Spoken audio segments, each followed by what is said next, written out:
Are you on edge? We live in challenging, edgy times, so let's lean in. I'm Sandra Bargman, the host of the Edge of Everyday podcast, which drops bi-monthly on all your favorite podcast platforms. Tune in live with me and my friends and colleagues as we share stories and tough talk about pushing boundaries and exploring our rough edges. Real talk with real people that sparks provocative invitations to leap out of what's safe. Sandra Bargman, on the Edge of Every Day. Thanks for listening.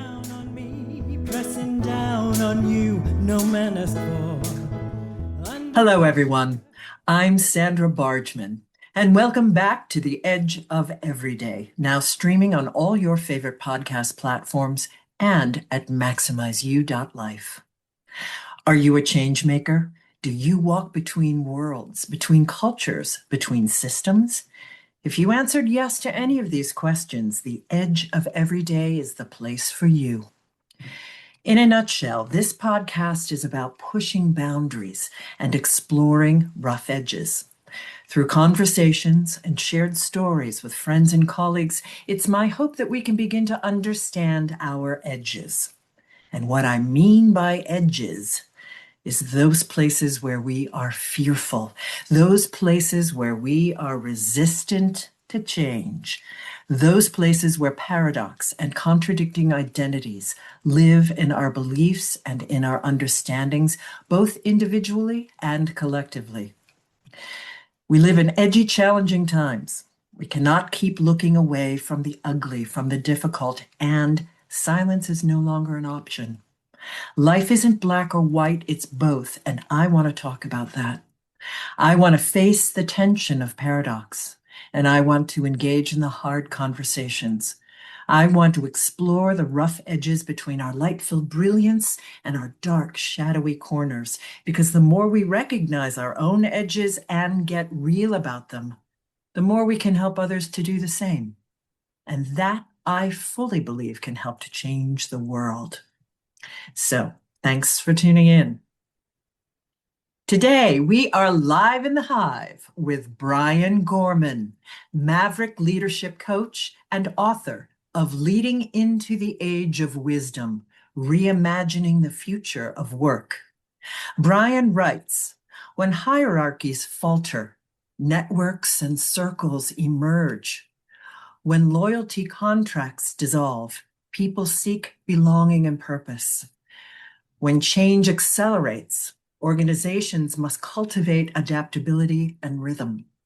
When technology grows powerful, the human role shifts from doing the work of machines to bringing discernment, empathy, and wisdom into the system. This book is a must-read for leaders, change makers, and wayfinders.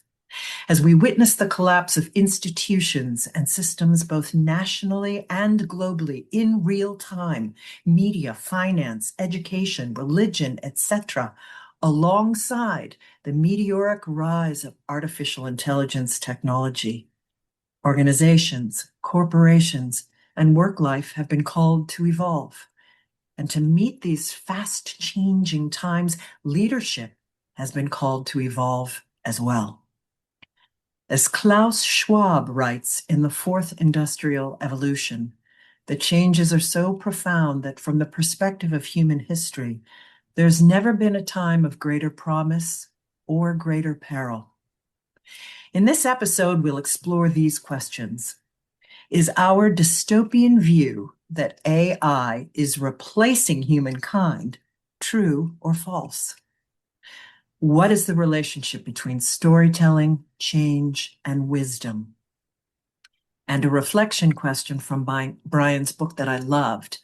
Which beliefs, habits, or assumptions about leadership may need to be unlearned or reframed for me to become an Age of Wisdom leader?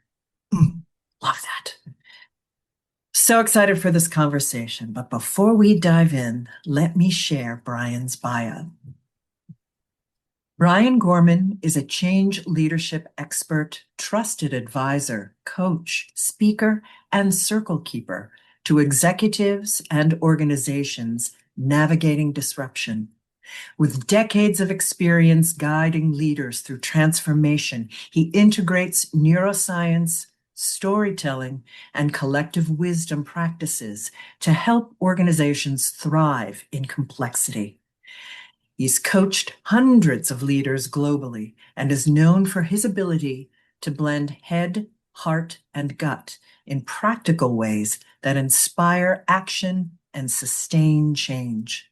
Brian is the author of Leading into the Age of Wisdom, Reimagining the Future of Work. Welcome, Brian Gorman. Sandra, it is such an honor to be here. Thank you. Thank you. It is an honor to have you on. And can I tell you, listeners, that I adored this book. I inhaled this book. I loved everything. It flowed so beautifully. It was inspiring. And I loved the layout of it too, Brian, the way you brought all the questions back to the end and you had it just organized it so beautifully. The three segments, the way it all flowed, it was tremendous. Thank you. As I write in the book, this is not a book to read and put down. Yes. It really is a book for leaders at all levels of organizational life to live with.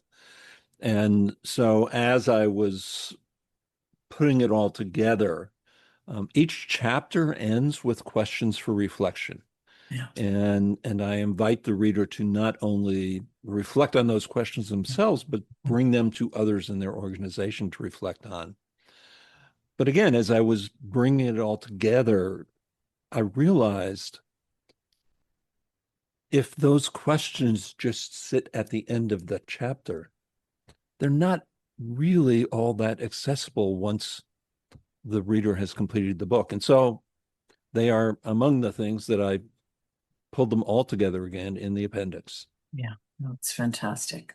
So many resources, great quotes in addition to Brian's wisdom, just fantastic.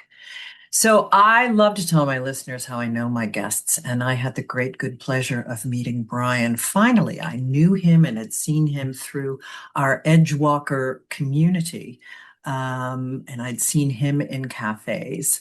And for those of you listening in, you've heard me mention Edgewalkers. Check out all of their cafes, and you will find some with Brian in them. Go to edgewalkers.org. Brian and I are also facilitators for Edgewalkers, and we recently met in person in Fayetteville at Judy Neal's home, Dr. Judy Neal, founder of Edgewalkers, and it was a wonderful few days together. It feels Absolutely. like yesterday and 500 years ago since we did that. It does. It does. It was October. October, yeah.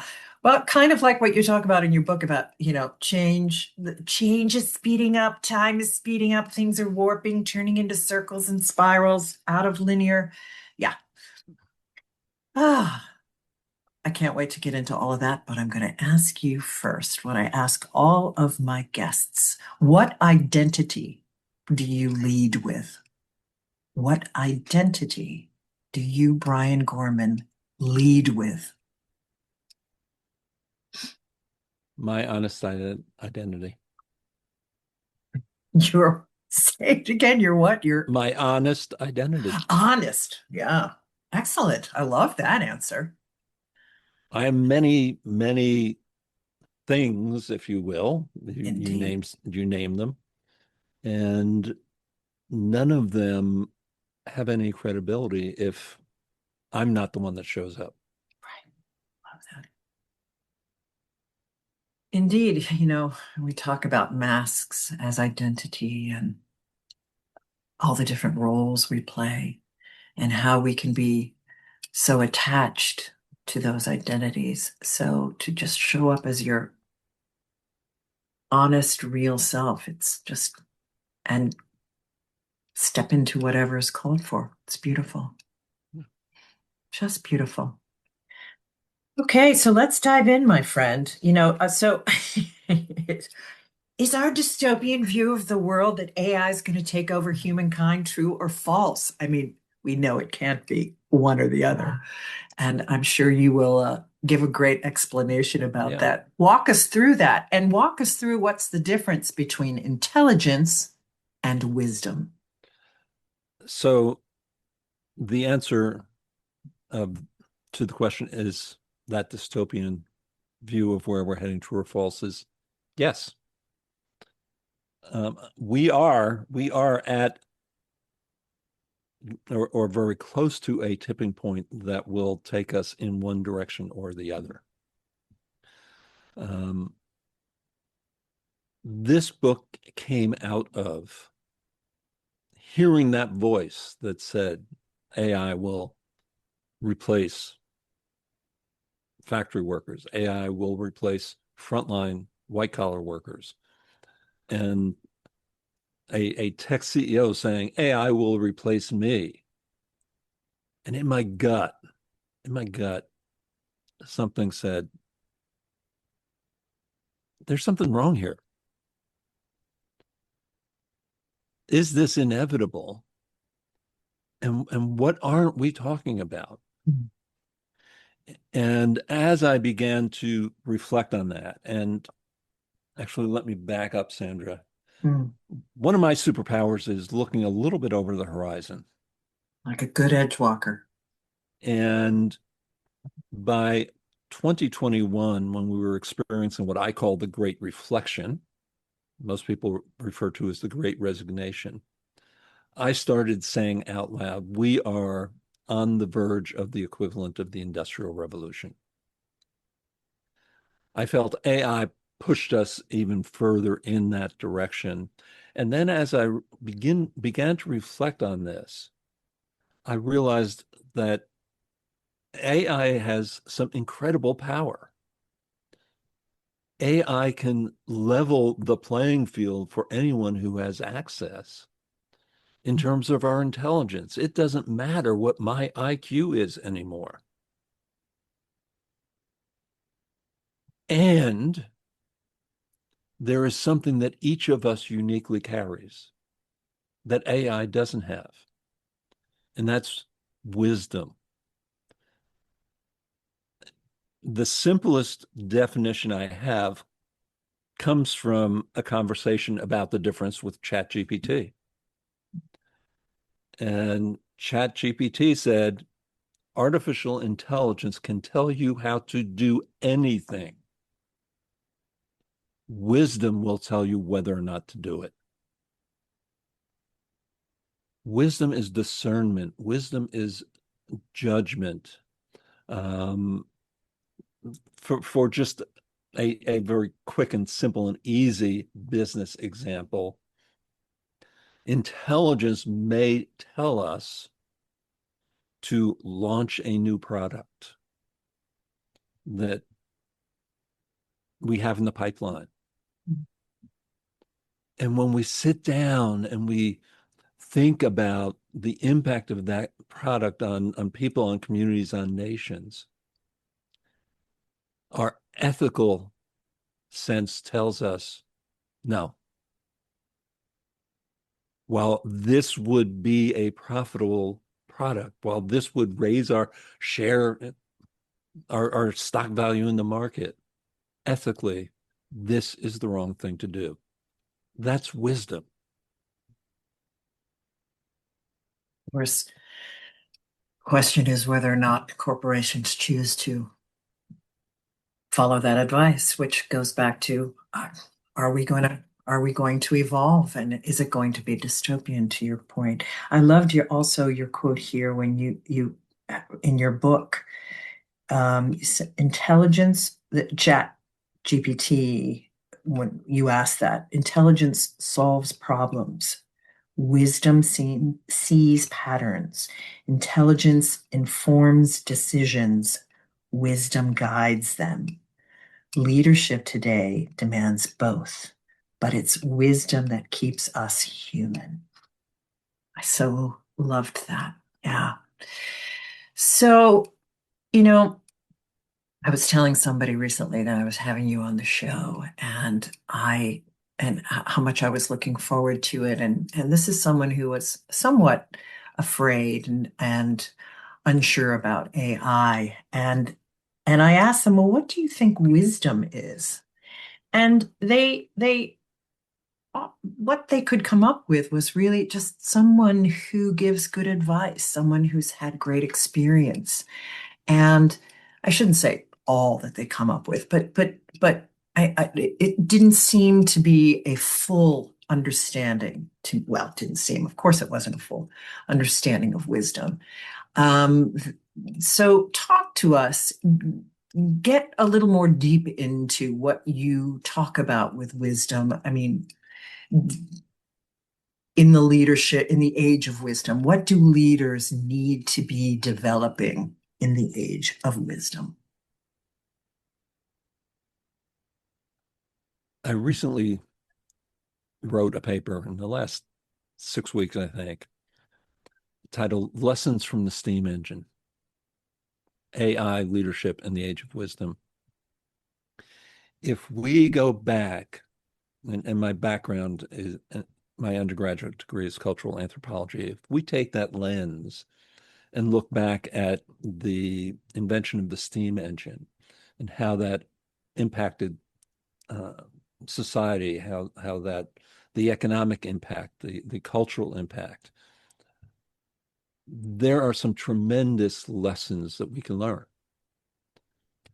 And many of those lessons reflect the right decision in the moment that put us on a destructive path going forward.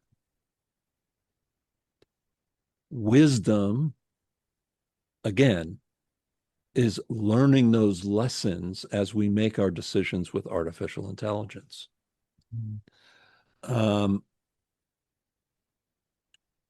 One of those destructive paths, or it made sense at the time, it doesn't make sense anymore, is our traditional hierarchical organization, which assumes wisdom resides at the top. Wisdom resides in every individual in that organization, whether or not the organization calls on that wisdom. And in the book, I write of one example. I write of several examples, but I'm going to give one here. If you're of a certain age, you remember Blockbuster. And you'd go to Blockbuster and you'd wander the aisles and you'd find your VHS, or I don't even remember if Blockbuster advanced DVD. They DVDs did. at a time. Yes. And then they wanted to really make their money by buying their popcorn and all of those kinds of things. And then you take your movie home and the phone would ring or the kid would scream, and the movie sat there longer than the checkout time that you had to view it. And you said, well, I'll pay the overdue fees because I really want to see this movie. Well, at one point in their evolution, and Blockbuster was a blockbuster, it was in the Fortune 500. Yeah, it was monster. At one point, they realized those late fees were such an incredible source of revenue that they literally hired a PR firm to develop a campaign to convince subscribers to Blockbuster of the goodness of having to pay late fees. And then Netflix came along. The founders of Netflix were $50 million in debt. They literally went to the CEO of Blockbuster and said, for $50 million, you can now own Netflix. Netflix is still here. Blockbuster is gone. The wisdom in the C-suite is no longer sufficient for today's challenges. We see this over and over and over again. I'm a photographer. Who invented digital photography? Kodak. Kodak. If they had realized that their real value was in image capture and storage, not in manufacturing film, they would still be at the top of the game, would be buying Kodak memory cards. Yeah. The people that invented the digital camera knew this, but nobody would ask them because they were down in the weeds. Mm. Leaders today need to realize that they are not the sole source of wisdom in their organizations.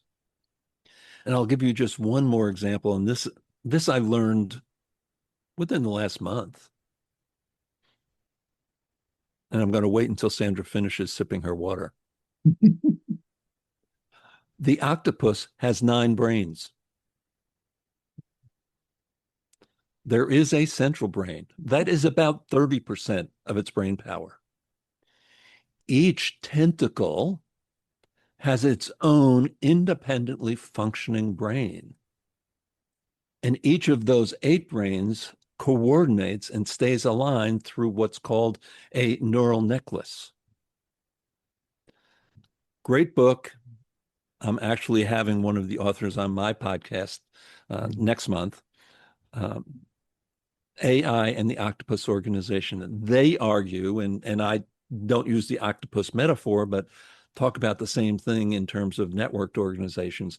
They argue that to remain nimble, to remain agile in today's environment, we need to dismantle the corporate brain, not eliminate it, but distribute its ability to think and to make decisions out into the organization in those multiple tentacles that each organization has.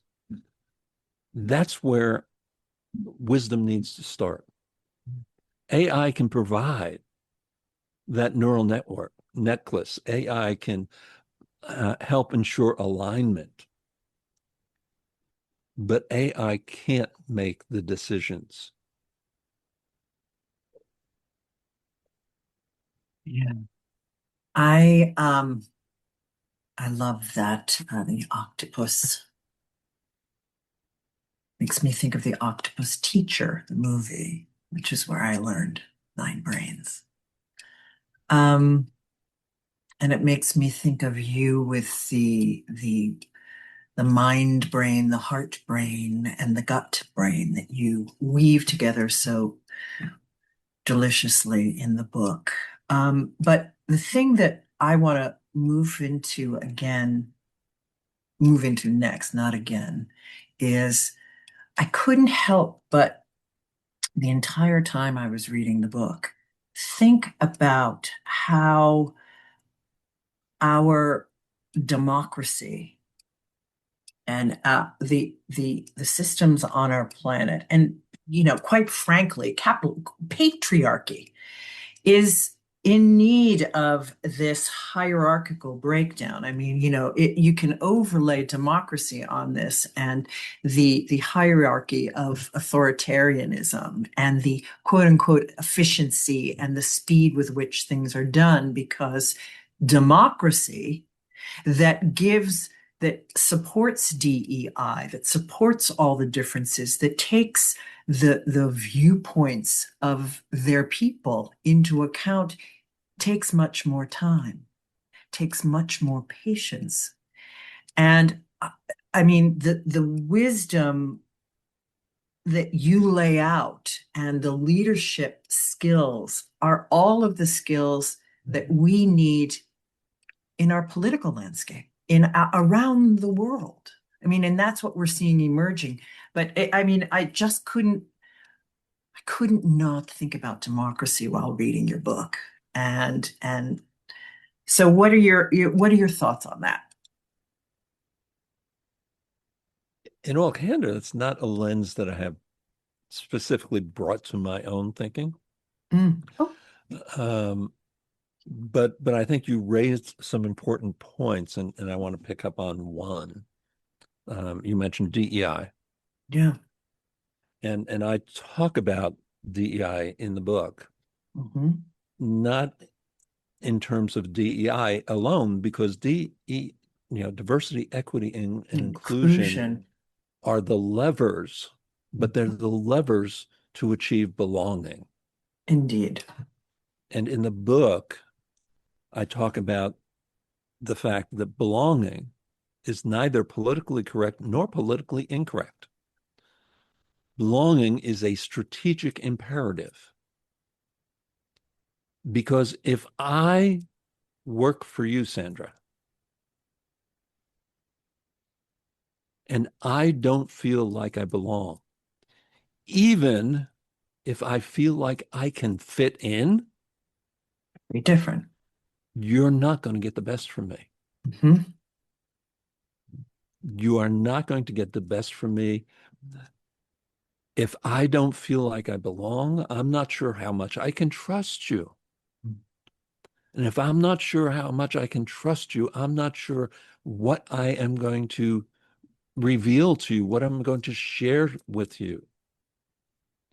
Whether I'm going to say, Sandra, I'm hearing this increasing voice of our customers saying, please X. I need to feel like I belong. I need to feel like I'm valued. If you're the leader that keeps on canceling our one-on-ones because something else is more important than me, I don't feel like I belong. I don't feel like I matter. And if you're not going to give me the best of you as my leader, why should I give you the best of me? Absolutely. But back to the democracy thing, and not, I mean, that's how marginalized people feel around the country, around the globe. And I mean, in terms of thinking of this overlaid onto democracy and AI, um, replacing talent, we don't have talent. As you so wisely pointed out, I was like, absolutely. We don't have talent. People, they're blocking immigration, the talent from around the world. This regime is blocking it.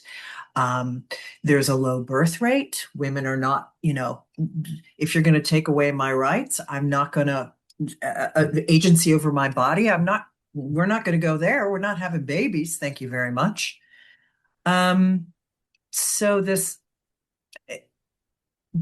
authoritarian hierarchical way of thinking,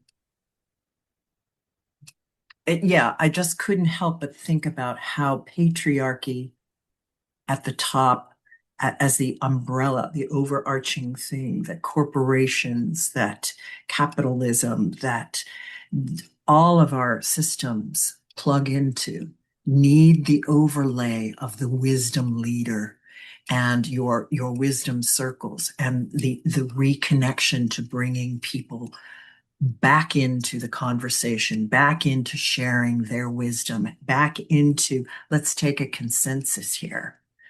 And yes, it's not as efficient potentially. It doesn't produce in what stereotypically has been the quickest way, per se. But, I'm sure there's an argument against if everyone's included, ultimately, it's the productivity is going to go up because people are going to want, to your point, going to want to contribute. They feel like they belong. So, A couple of things to say there. One is that it isn't necessarily slower. yes, yes. In Well said. fact, Yes. many of us remember General Stanley McChrystal, who was in charge of the armed forces in Iraq that were responsible for countering the terrorists. And we were doing a lousy, lousy job of that. McChrystal had the best Rangers, he had the best SEALs, he had the best spies, he had the best intelligence, he had the best technology.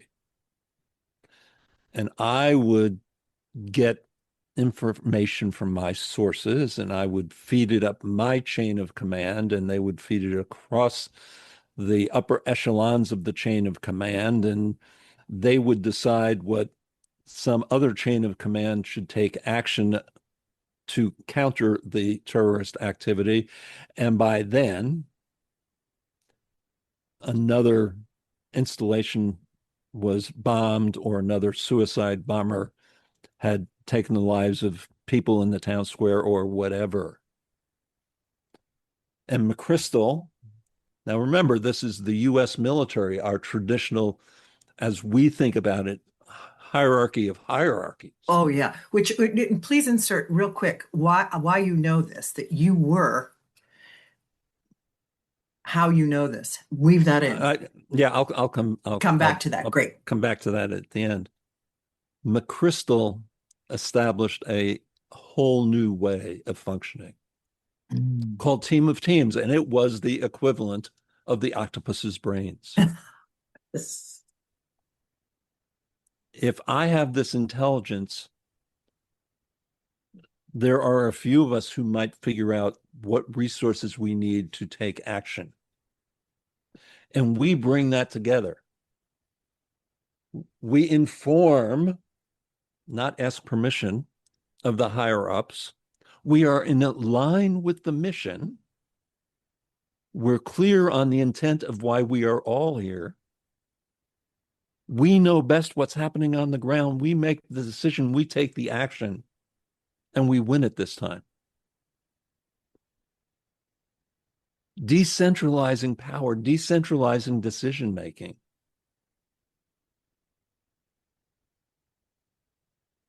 Doesn't slow things down. I know this because 2 or 3 years ago, maybe a little bit longer now, I was working with an organization that was, I think, itself over a century old. The vast majority of its workers are blue-collar workers. And they had a new CEO. And the CEO went around and he literally spent months on a listening tour. And he came back and he said, we need to change our basics way in which we are functioning. Mm-hmm. And there's no secret of the organization, so I'm going to put it out there because there are some facts that are important here. It was Norfolk Southern Railroad, based out of Atlanta, Georgia. And they brought McChrystal's the McChrystal group in to work with their senior leadership. And then based on that framework, they brought the leadership development company that I was working with at the time, who's no longer in business, but they brought us in to work with the next tiers of leaders. And the first group that I worked with was transportation. They were the people who ran the trains. They were the people who worked in the rail yards. They were the doers of the railroad. And at the time, we began with a workshop with Quantivos, the company I was with, and Covey. And what we were looking to establish was something very simple.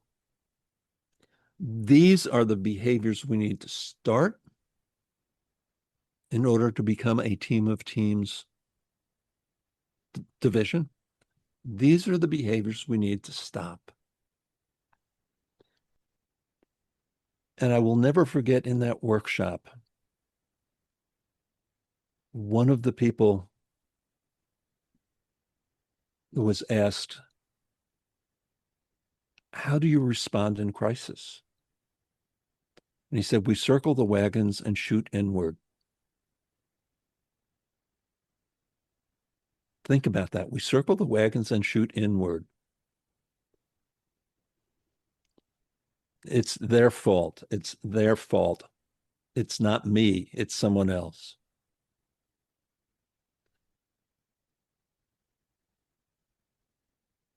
They had a brilliant, brilliant head of transportation at the time. He came in to the workshop one day. So before we get started, we have a new dress code as of tomorrow. Button-down shirt, can be dress or polo, and jeans or khakis. And literally, one of these senior leaders jumped up from his seat and said, "But I like my dress pants." And the division leader said, "Like them on your own time." They symbolize a separation between us and the people that we are leading, that we no longer want to symbolize. So I'll wrap the story up. We all remember Norfolk Southern Railroad for the derailment in Ohio. We actually had to pause work for several months while they addressed that, and then they came back together. And I asked the question, what was your culture like as you were working together on this railroad? And they said, we circled the wagons and pulled together.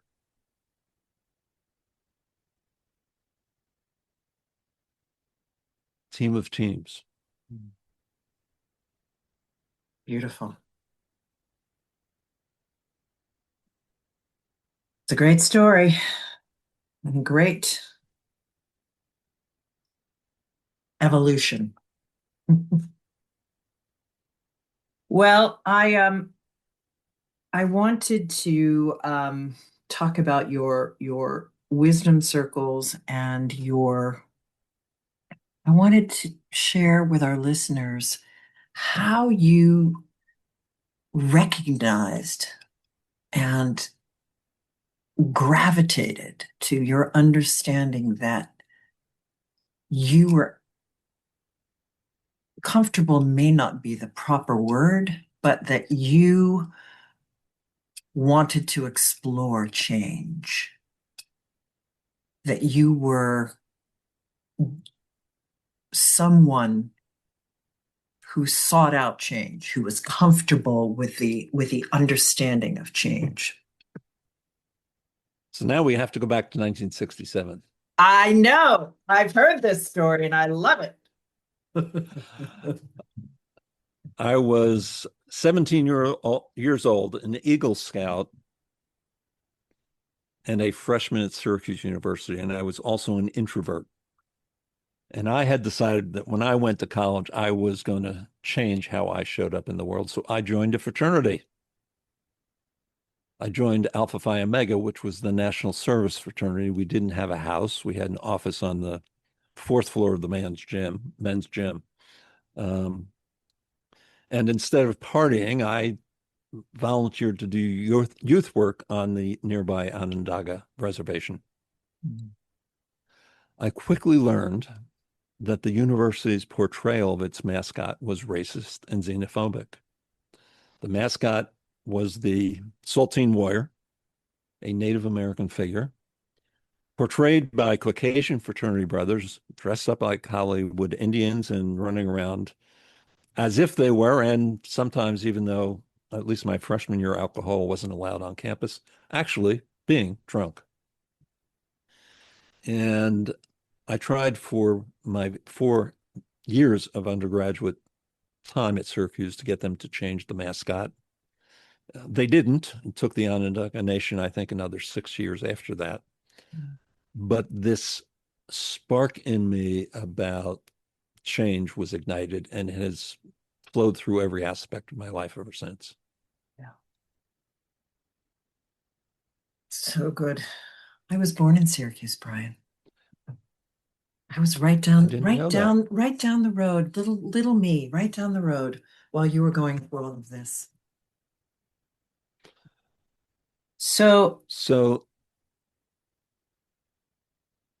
you had mentioned wisdom circles. Yeah. I don't know if you want to move That's there. exactly where I was moving. I was looking for your quote on wisdom circles to bring us into that. While in undergraduate, I changed my major from architecture to cultural anthropology and really spent some time um, becoming knowledgeable about indigenous cultures here in North America. And one of the things that came out of that, well, there are two that I want to mention and that I address in the book. The first is the seventh generation principle. I believe that we had made some progress in returning toward a seventh generation principle with our environmental movement until recently. The seventh generation principle doesn't ask, is this the right decision for this quarter?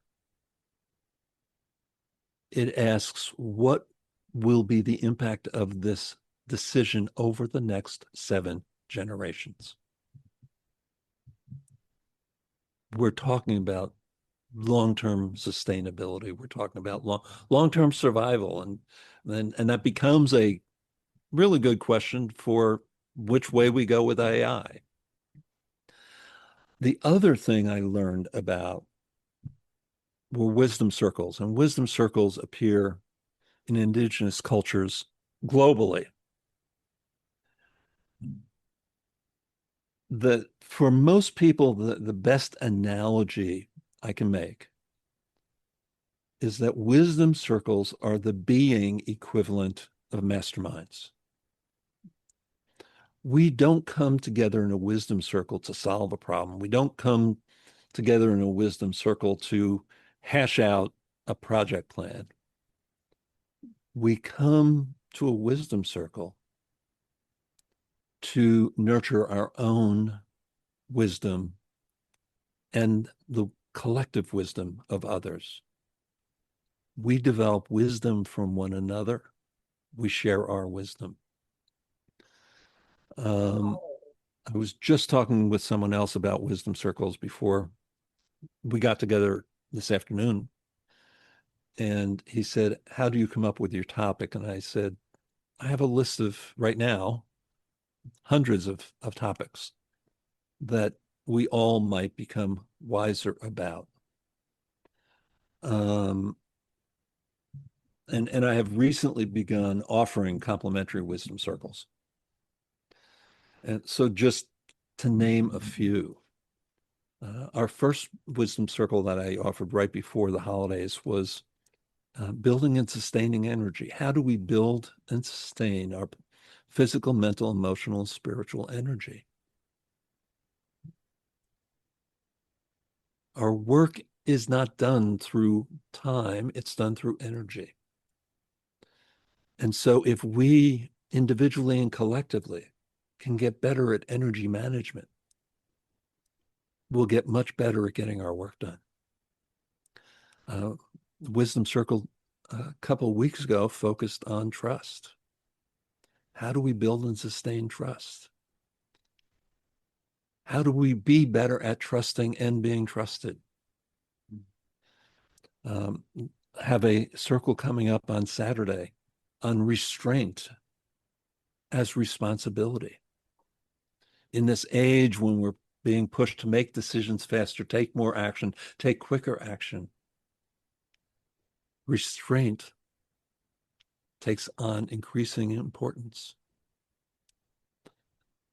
I have 2 coming up right now in February. One, the day before Thanksgiving, is on the role of love in leadership. And I talk about this in the book. Love is a leadership value, a leadership behavior, a leadership way of being. So on February 13th, we're having a wisdom circle on love, the role of love in leadership. Yeah. It's beautiful. You said Thanksgiving, but you meant Valentine's Day. Yes. But it's also Valentine's Day. We give thanks for love. It's wonderful. Then February 28th, the last one I currently have on the books, is wayfinding when maps no longer work. I love it. Yeah. As leaders today, the maps are no longer working. And since COVID, those maps are not even there anymore. In many cases, yeah. I mean, all of these circles, and of course, and I can overlay everything you've just said, overlay that on my activism work. It's not just corporations, it's for life. Mm-hmm. It's absolutely for life. But for me personally, everything flowed back to, you know, my political activism, and because that's very prescient to me right at the moment. Right. And I'm not part of corporate life. I'm a part of corporate life when I have a client that's in corporate life that I'm working with on storytelling and presence and voice work. But that's wonderful. And I've reached out to you. You've reached out to me. I'd like to attend your pre-Valentine Day one, if there's room. I know it's There only a is room. There certain is room. number We of keep them people. small. They're about 6 or 7 people max. It's glorious. Here's the quote that I was looking for to bring us into the circles. The universe is circles within circles, and everything is one circle, and all the circles are connected to each other. Black elk, I love that. And I so appreciate the circular way of understanding life and the interconnectedness of all of life, and the enormous need to return to that around the globe, return to that deep, deep wisdom that resides in all of us. If that is, again, that whole circle philosophy, if you will, we all know it. Mm-hmm. We've all heard the Lion King song Circle of Life, and yet we live as if all of this will come to an end. And if that's the way we live, then that's the path we're choosing.